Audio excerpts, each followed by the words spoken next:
Je suis effectivement président du pôle métropolitain. 108 communes et 7 intercommunalités. Moi, je suis premier adjoint à la mairie à Bret-les-Pins. Bret-les-Pins étant une commune de 2200 habitants. Guesselard, c'est une commune de 3000 habitants. C'est à l'origine une toute petite commune rurale qui s'appelle Saint-Mars-sous-Ballon. Une petite ville d'un peu plus de 2200 habitants.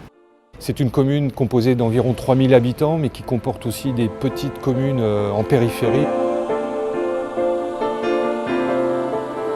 Nous avons une population par chez nous pour qui effectivement la mobilité est un vrai besoin, est un vrai souci.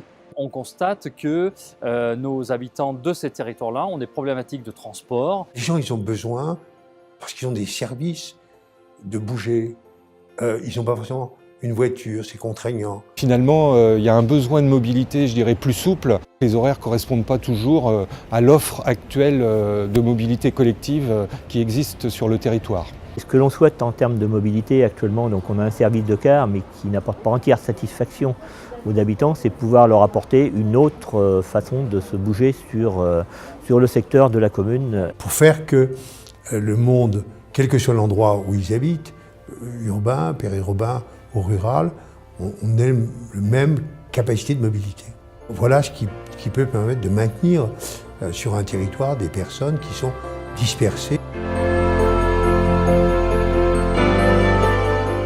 Il y a quand même beaucoup d'habitants qui n'ont pas plusieurs véhicules à leur domicile et ça leur donnera des possibilités de se déplacer. Disons que c'est d'abord un vrai service pour les habitants de la commune et des alentours, puisqu'ils vont pouvoir bénéficier d'un mode de transport pour un prix qui est quand même relativement modique. Vous pourrez avoir accès à un véhicule pour une demi-journée pour pouvoir faire des déplacements, aller faire vos courses, aller à un entretien d'embauche pour des jeunes ou pour des personnes âgées aller faire leurs courses avec leurs assistantes de vie. C'est une offre de mobilité supplémentaire pour nos habitants qui, de notre point de vue, correspond tout à fait à des besoins qu'ils peuvent éprouver en termes de déplacement.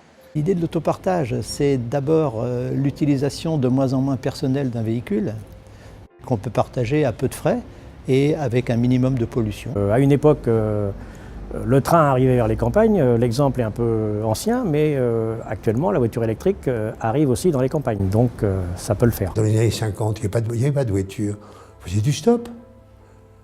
C'est un peu l'idée, on reprend une vieille idée que dans les périphéries urbaines, prendre quelqu'un, partager, c'était un peu oublié. Ça va emmener de la solidarité, on l'espère ça, pour que justement qu'il y ait un peu plus de cohésion entre les habitants. On voit autour de nous que les habitants attendent avec impatience. Et évidemment, on veut le multiplier et on est prêt à le multiplier sur l'ensemble du territoire.